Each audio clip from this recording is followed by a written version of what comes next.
오늘은 어버이 주일로 지키게 됩니다. 어버이 주일은 어머니 주일부터 시작된 그런 주일이 되었죠. 지금 우리나라를 비롯해서 세계 여러 나라들이 어머니 주일을 지키고 있는데요. 그것이 교회와 기독교인으로부터 시작되었다는 것을 여러분들 아십니까? 어머니 주일은 1908년 여교사였던 에너 자비스라는 그 여인에 의해서 시작된 것입니다. 그의 어머니는 사회사업가였는데요. 평소에 제5계명인 효를 굉장히 강조를 많이 했습니다. 그녀는 어머니가 돌아가신 후에 추도 예배 때 식장을 온통 카네이션으로, 흰 카네이션으로 장식을 했다고 합니다. 그 모습에 감동을 받은 사람들이 어머니날 제정의 필요성을 공감하게 되었는데요. 그 이후로부터 주일마다 5월 둘째 주 주일마다 어머니날 행사를 가지게 되었고, 그런 운동이 사회적으로 더욱더 확산되어 나가게 되었다고 합니다. 1914년도 윌슨 대통령 때 국가 기념일로 제정 공포가 되었습니다. 그래서 오늘에 이르기까지 미국은 매년 5월 둘째 주일을 어머니 날로 지켜오고 있습니다. 이 전통은 세계 여러 나라에 퍼지게 되었던 것이지요. 우리나라도 바로 이 어머니 날로 유래해서 계속 지속되어 왔습니다. 그런데 1930년도 청주제일교회에서 선교사들의 영향으로 5월 둘째 주일 어머니날 행사를 가짐으로 통해서 시작되었던 이 어머니날이요, 이제 기독교인인 이승만 대통령이 1956년 당시 5월 둘째 주일이었던 5월 8일을 어머니날로 그렇게 제정을 하게 되었다고 합니다. 그러다가 이제 아버지를 소외시키는 것 아닌가, 어머니만 부모인가, 그렇게 해서 1973년도에 우리나라에서는 어버이날로 5월 8일이 바뀌어지게 되어서 오늘까지 이르게 되었습니다. 일반적으로 예수를 잘 믿지 않는 사람들은 기독교는 효를 모르는 종교다, 그런 선입견을 가지고 이야기할 때가 많습니다. 이런 이야기는 주로 이제 제사 문제로 빚어진 문제인데요. 그러나 기독교는 부모님이 살아계실 때 더 잘하는 것이 옳은 것이다, 이렇게 여기는 것입니다. 또 현실적이고 직접적인 효도를 실천하는 것이 기독신앙의 참된 모습이라는 것이지요. 아무쪼록 이런 성경의 원리를 생각하시면서 저와 여러분은 하나님을 경외할 뿐만 아니라 십계명 속에도 포함되어 있는 이 어른을 공경하는 그런 신앙의 참된 모습들을 항상 마음속에 새기면서 은혜의 자리에 이르시게 되기를 바랍니다. 본문은 노아 홍수 후에 일어난 사건을 우리에게 소개하고 있습니다. 엄청난 홍수의 심판으로 모든 사람들이 다 멸절당하게 되었고요, 노아의 식구만 생존하게 되었습니다. 8명의 식구만이 생존하게 되면서 그 이후로 참 많은 변화가 이루어지게 됐는데요. 그러니까 지금의 인류는 노아와 그 가족으로부터 다시 시작되었다, 이렇게 생각해 볼 수도 있습니다. 하나님의 말씀대로 방주를 만들고 홍수 심판을 이겨낸 노아는 대단한 신앙인이었죠. 그런데 본문을 바라보게 되니까 어처구니 없는 실수를 저지르고 맙니다. 역시 인간은 별 수 없는 죄인에 불과하다는 것이 여실히 증명된 사건이고 말았죠. 홍수 심판 이후에 하나님의 은혜 가운데 모든 것이 제대로 되었을 때에 아마 노아가 방심을 한 듯합니다. 21절의 말씀을 보게 되면 포도주를 마시고 취하여 그 장막 안에서 벌거벗은지라, 포도주를 마시고 취함으로 인해서 아마 자기 장막에 들어가서 벌거벗고 잠을 청했던 것 같습니다. 그 정황은 자세히 묘사되고 있지는 않지만은 그것은 분명 노아의 평소 모습과는 다른 모습이었습니다. 노아답지 않은 추태의 모습에 가까운 모습이 바로 그런 모습으로 나타나게 된 것이지요. 그런데 설상가상으로 그로 인해서 새로운 문제가 발생되고 말았습니다. 둘째 아들인 함이 그 모습을 목격하게 된 것이지요. 물론 그런 아버지의 모습을 보았다는 것 자체가 잘못이다, 이렇게 이야기할 수는 없겠죠. 의도적으로 본 것이 아니기 때문에 우리가 그런 생각을 가지고 봅니다만은, 하지만은 그 다음이 중요하다는 사실입니다. 22절의 말씀 보게 되면 가나안의 아비 함이 그의 아버지의 하체를 보고 밖으로 나가서 그의 두 형제에게 알림해, 여기서 알린다는 말 속에는 그 의미가 아주 조소하고 뜨드러되었다는 그런 의미를 포함하고 있습니다. 그러니까 아버지 실수한 거 분명하지요. 근데 아버지의 그 수치를 드러내려고 해서는 안 되지요. 아들이라면 적어도 그것을 덮어줄 줄 알아야 될 것인데 그것을 드러내는 것을 아주 자기의 자랑거리로 생각하면서 그랬는지 모르겠지만은요, 떠들어대면서 형제들에게도 이야기를 했다는 것 아니겠습니까? 그렇습니다. 그렇지만은 다행히 두 아들은 지혜롭게 이 모든 문제를 처신했습니다. 23절의 말씀 보게 되면 셈과 야벳이 옷을 가져다가 자기들의 어깨에 메고 뒷걸음질을 쳐 들어가서 그들의 아버지의 하체를 덮었으며 그들이 얼굴을 돌이키고 그들의 아버지 하체를 보지 아니하였더라. 그런 구절이 나오고 있습니다. 그들은 옷을 어깨에 맨 채 살금살금 뒷걸음질 쳐서 아버지의 하체를 가리게 되었다는 겁니다. 행여나 아버지가 깰까 주의를 하면서 만약 아버지가 깨게 된다면 얼마나 황당해 여기시겠는가 말이에요. 그래서 뒷걸음질 쳐서 아버지의 수치를 보지 않도록 하면서 하체를 덮어주는 그런 모습을 보이게 된 겁니다. 얼마나 사려 깊은 행동입니까? 여기서 우리는 중요한 사실을 발견해 볼 수가 있게 됩니다. 물론 노아가 실수한 것은 분명하지요. 그럼에도 불구하고 이 일로 인해서 평소 세 아들의 삶과 신앙이 그대로 드러나게 되었다는 것을 알 수가 있게 됩니다. 함은 오늘 이 행동을 보인 것처럼 거들먹거리는 그런 삶의 유형의 사람이었던 겁니다. 하나님을 경외하는 신앙도 시원치 않고 또 아버지를 공경하지도 않는 그런 모습의 사람이었던 겁니다. 그런 태도가 이런 상황으로 결과적으로 나타나게 되었다는 것을 알 수가 있게 되는 겁니다. 반면에 셈과 야벳은 하나님을 경외하는 신앙도 깊었고 아버지를 공경하는 사람들임이 이 일로 인해서 입증되게 된 것이지요. 이로 인해서 세 아들의 미래가 완전히 다르게 나타나고 있습니다. 술에 깨어난 노아는 모든 상황을 파악하게 되는데요. 그리고 둘째 아들인 함에게 저주를 예언하게 됩니다. 이 말을 혹시 이렇게 오해하게 된다면 정말 큰 오해를 낳게 되는 겁니다. 아니 자기가 잘못해놓고 어떻게 아들에게 저주를 하는가, 모든 잘못을 아들에게 돌리는 것 아닌가, 이렇게 생각해 볼 수 있는데요. 그런 상황이 아닙니다. 노아는 실수를 했지만은 어디까지나 신앙의 족장입니다. 구약시대의 족장은요, 선지자들 같이 하나님의 말씀을 대변해야 될 중요한 책임을 가지고 있습니다. 아들이요, 잘못했다고 그래서 이때까지 의인으로 여겨지던 그 노아가 아들을 막 저주하기를 즐겨하고 그냥 아들에게 폭력을 행사하는 그런 모습을 보였을까요? 그건 아니잖아요. 오늘 이 내용의 말씀 보게 되면 하나님의 뜻이 이런 것이라는 것을 드러내 보여주는 그런 내용의 말씀으로 그들에게 예언적인 선언을 했다, 이렇게 바라볼 수가 있게 되는 겁니다. 함과 그 아들 가나안의 미래는 어떻게 된다고 했습니까? 25절의 말씀 보게 되면 가나안은 저주를 받아 그의 형제 종들의 종이 되기를 원하노라.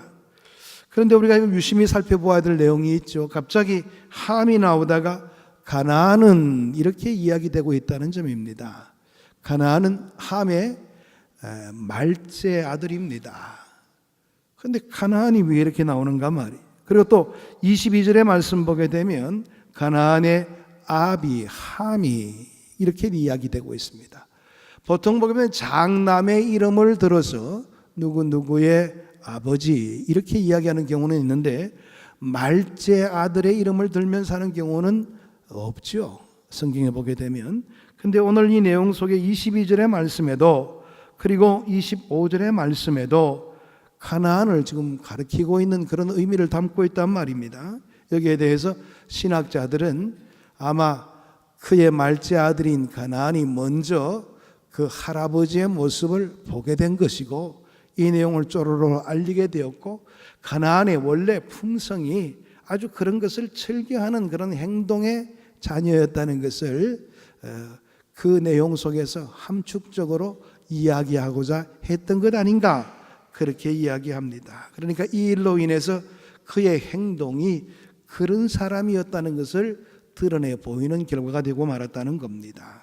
그래서 아마 이 저주의 내용 속에서 가나안이라 이렇게 이름하고 있는 결과가 되고 말았다는 것입니다. 그러나 셈에 대해서는 어떤 말을 하고 있습니까? 26절의 말씀 보게 되면 셈의 하나님 여호와를 찬송하리로다. 가나안은 셈의 종이 되고, 셈족은 하나님을 경외하는 영적인 복 가운데 거하는 민족이 되었다는 것을 이 내용 속에서 이야기를 하고 있는데요. 야벳은 그러면 어떻게 됐다고 이야기합니까? 27절의 말씀 보게 되면 하나님이 야벳을 장대하게 하사 셈의 장막에 거하게 하시고 가나안은 그의 종이 되게 하시기를 원하노라.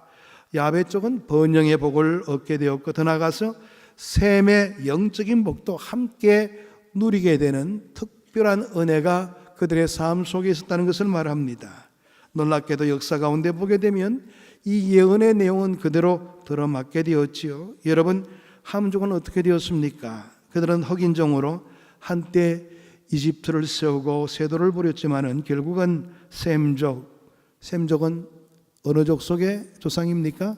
황인종이라고 그렇게 여기고 있죠. 그 다음에 야벳족, 백인종의 조상이라고 그렇게 여깁니다.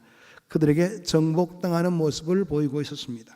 최근까지도 아프리카 지역의 식민지로서 고통당하고 있는 그 현실들을 우리는 너무나 잘 알고 있습니다. 물론 백인들이 식민 통치를 하고 노예를 판 것은 엄연한 죄악이지요. 그리고 하나님께서 흑인종도 복음 안에서 회복되고 구원을 받을 수 있도록 그렇게 허락해 주셨습니다.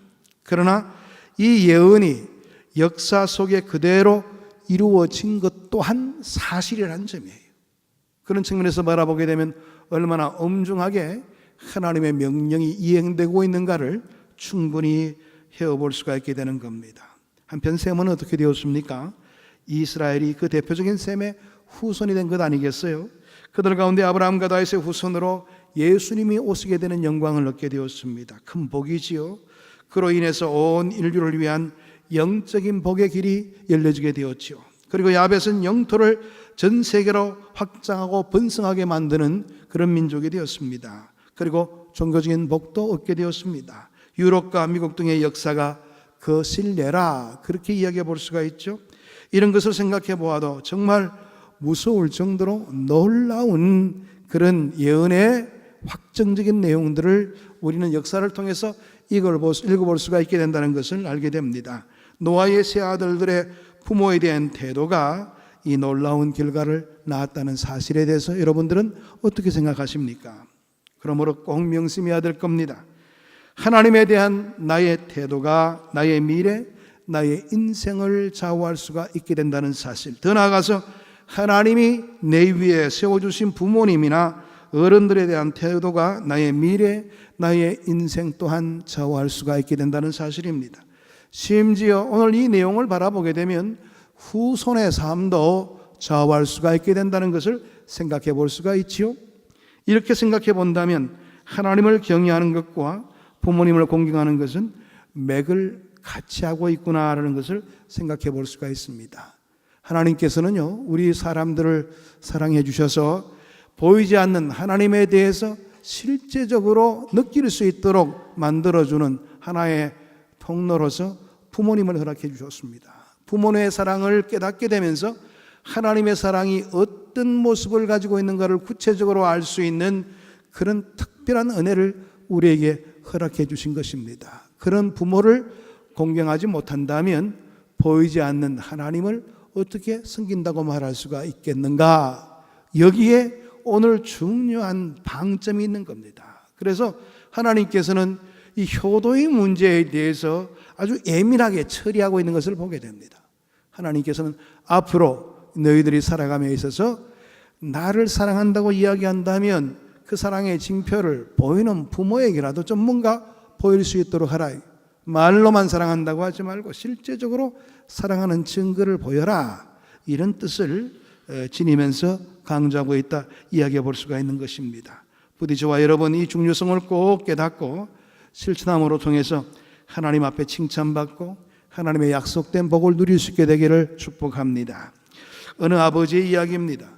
오남매를 대학 공부까지 다 시키고 결혼까지 시켰습니다. 세월이 흘러 그 아버지의 몸이 쇠약하게 되었고 중한 병에 걸리게 되었습니다. 살 날이 얼마 남지 않았다고 생각한 아버지는 자식들과 며느리, 사위들을 다 불러 모았습니다. 그리고 말을 꺼냈습니다. 사실은 내가 사업을 하다가 큰 빚을 지게 되었다. 이자가 불어서 이제 7억 정도의 규모로 커지게 되었다. 그렇다고 빚을 남기고 죽는다는 거, 이거는 나에게 있을 수 없는 일이야. 그래서 부탁인데 너희들이 성의껏 조금씩 갚아주었으면 좋겠다. 그런 이야기를 했다고 그럽니다. 그러면서 한마디 말을 더 붙였습니다. 이 종이에 갚아줄 수 있는 액수를 좀 적어달라. 그래서 내가 뭔가 이렇게 계산을 하지 않겠냐? 그런 이야기를 했습니다. 아버지의 말에 이 형제 자매들은 서로 얼굴을 바라보면서 이거 어떻게 해야 되는가 궁리를 하고 있었습니다. 잠시 침묵이 흐른 후에 제일 어렵게 사는 셋째 아들이 종이에다가 5천만 원 이렇게 적었습니다. 여러분, 대체로 보게 되면 잘 사는 자들이 효도하는 게 아니고 어려운 자식들이 훨씬 더 효도를 잘하는 경우가 있죠. 물론 다 그런 건 아니지만요. 그래서 오늘 이 가정에도 제일 못 사는 셋째 아들이 제일 먼저 5천만 원 이렇게 적게 되니까 주위에서 눈치를 보면서 이제 다른 아들들도 적기 시작합니다. 1,000만 원, 1,500만 원, 2천만 원 이렇게 적어 나갔습니다. 그 후 몇 달 후에 아버지가 다시 자녀들을 소집했습니다. 자식들이 무슨 말씀을 하시느라 굉장히 궁금했죠. 또 떨리기도 하고요. 야, 니네들이 이야기했던 그 돈으로 도저히 갚을 수가 없었다. 그러니까 좀 더 달라. 이렇게 하면 어떡하지? 걱정들을 굉장히 많이 했습니다. 근데 아버지가 다 불러 모아놓고 입을 열었습니다. 그동안 고민을 굉장히 많이 했다. 유산 조금 남은 것 가지고 내가 죽은 후에 너희들이 서로 반목하며 살까봐 걱정하다가 이런 생각을 해냈다. 그렇게 이야기하셨습니다. 지난번에 적은 액수에 내가 곱하기 5배를 해서 내가 계산을 해주겠다. 이것으로 너희들의 상속은 끝이다. 그렇게 이야기를 했다는 것 아니겠어요? 그러니까 그 자녀들의 얼굴들이 다 그냥 후회의 빛이 역력하게 보이는 거예요. 그때 많이 쓸 걸. 여러분, 평상시에 잘하지 못하면요, 아주 극적인데 이렇게 낭패를 보게 되는 겁니다. 근데 우리의 모습이 이런 모습으로 부모를 대해오지 않았는가 하는 생각을 해볼 수가 있어요. 달라는 것은 많은데요, 해드린 것이 없는 것이 우리의 모습이 된다면 오늘 이들의 가정의 모습과 나의 모습은 다를 바가 없는 그런 모습이 아니겠는가 생각을 해볼 수가 있죠. 우리가 부모님과 어른을 공경하게 되면 하나님은 기뻐하시고 보너스도 주십니다. 그 보너스가 뭡니까? 에베소서 6장 2절에서 3절의 말씀 보게 되면 내 아버지와 어머니를 공경하라. 이것은 약속이 있는 첫 계명이니 이는 네가 잘되고 땅에서 장수하리라. 오늘 이 내용의 말씀 보게 되면 부모에게 잘 해드리는 것은 우리가 기본적으로 해야 될 도리지요. 그럼에도 불구하고 하나님께서는 네가 잘되고 땅에서 장수할 수 있는 복을 허락하겠노라. 그렇게 이야기합니다. 여러분, 부모님을 잘 모시는 가정 보게 되면 대체로 오래 사시는 분들이 많으시더라고요.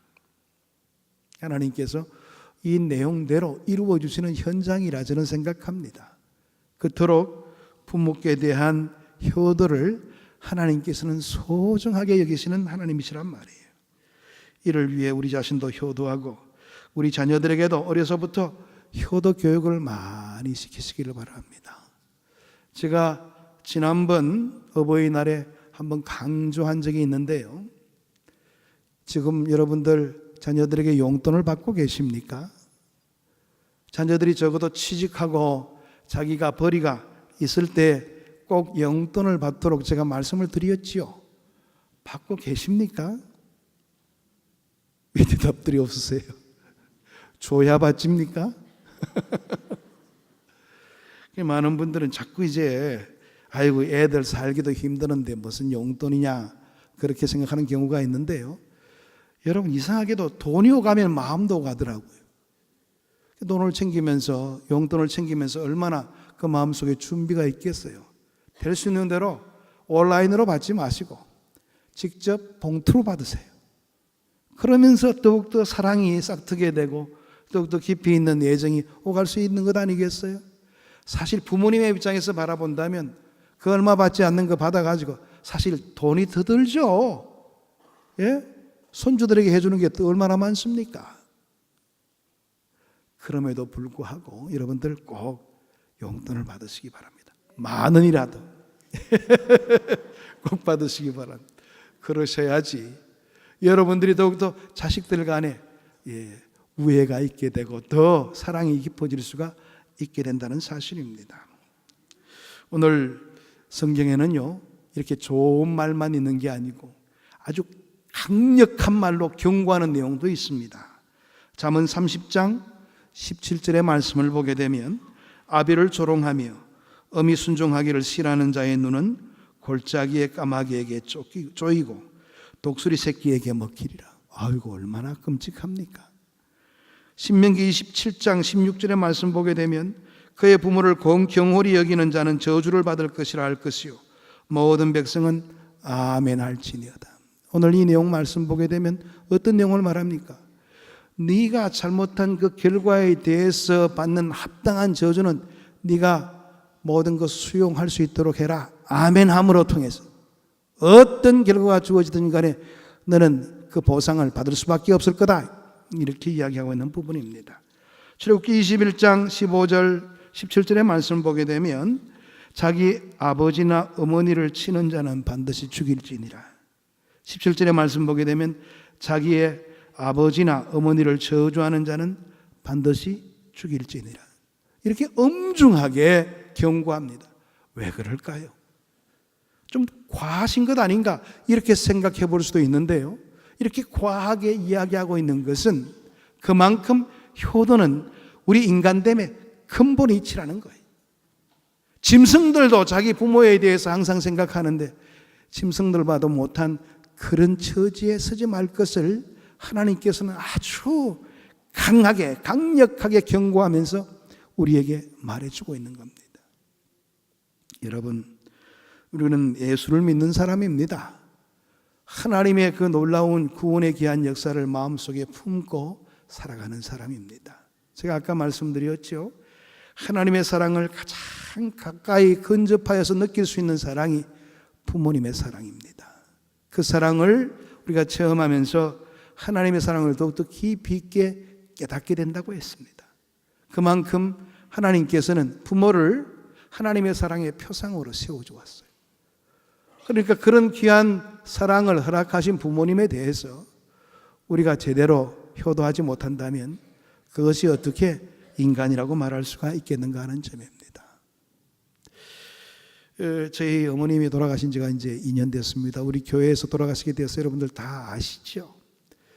근데 처음에 돌아가실 때는요, 경황이 없어서 뭐가 뭔지도 몰랐어요. 근데 2년쯤 지나게 되니까 매 순간 그렇게 생각이 나요. 못한 것만 또 생각이 나더라고요. 잘한 것은 온데간데 없고 못한 것만 후회로 남게 되는 경우가 있더라고요. 여러분, 저와 같은 위치에 서지 마세요. 살아계실 때 잘 하시기를 바랍니다. 살아계실 때 그 기간이 얼마나 되겠어요? 아마 연세가 많으신 분들은 더 짧겠지요. 얼마나 되시겠어요? 살아계실 때 나중에 저처럼 후회하지 말고 살아계실 때 열심히 잘해 주시길 바랍니다.